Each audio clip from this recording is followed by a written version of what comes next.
Assalamualaikum warahmatullahi wabarakatuh. Perkenalkan, nama saya Muhammad Fadil Husaini. Saya adalah mahasiswa STEMIK Indonesia Padang.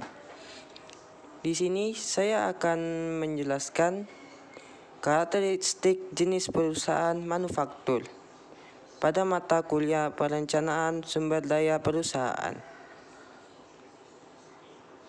Sebelum saya menjelaskan karakteristiknya, alangkah baiknya saya menjelaskan dulu jenis perusahaan manufaktur. Baiklah, yang pertama adalah MTO atau kepanjangan dari Make to Order.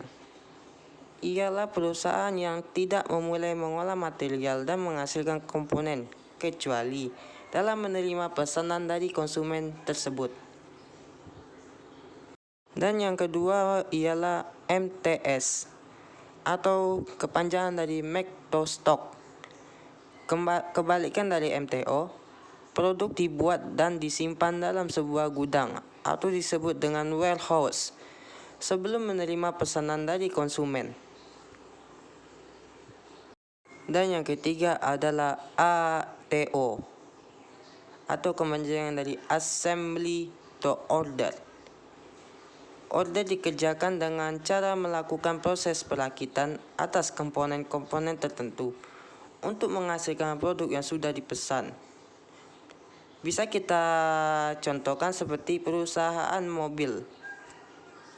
Dan yang terakhir adalah ETO atau kepanjangan dari Engineering to Order, yaitu melayani kustomisasi order, sehingga segala sesuatu dibuat berdasarkan order.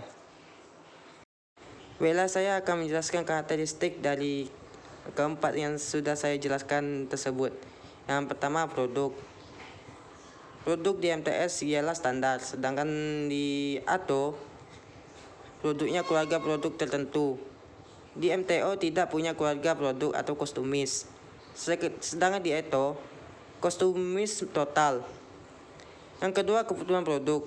Di MTS dapat diramalkan kebutuhan produknya, sedangkan di ETO tidak dapat diramalkan. Yang ketiga, kapasitas. Kapasitas di MTS kok dapat direncanakan, sedangkan kapasitas di ETO tidak dapat direncanakan.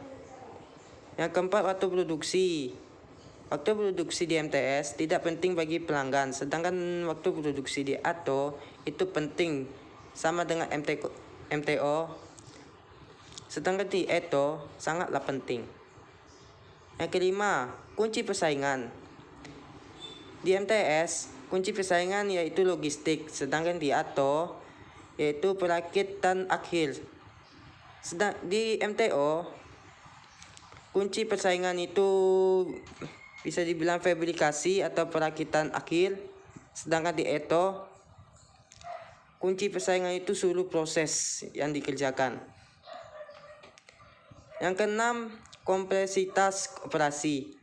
Di MTS, kompleksitas operasi itu distribusi, sedangkan di ATO perakitan, di MTO manufaktur komponen, dan ETO engineering.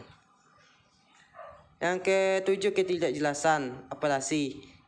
Di MTS itu terbilang rendah, sedangkan di ETO terbilang tinggi ketidakjelasannya. Yang ke-8, fokus manajemen. Di MTS fokus manajemennya itu marketing distribusi, sedangkan di ATO inovasi. Di MTO kapasitas, dan ETO kontrak order pelanggan. Dan yang terakhir, fokus manajemen menengah. Di MTS fokus manajemennya itu kontrak stok, sedangkan di ATO fokusnya itu ke MPS dan order pelanggan. Di MTO fokus manajemennya yaitu shop floor control atau pelanggan. Dan sedangkan di ETO fokus manajemennya itu yaitu manajemen proyek. Mungkin itu saja yang bisa saya jelaskan. Apabila saya ada salah, saya mohon maaf. Assalamualaikum warahmatullahi wabarakatuh.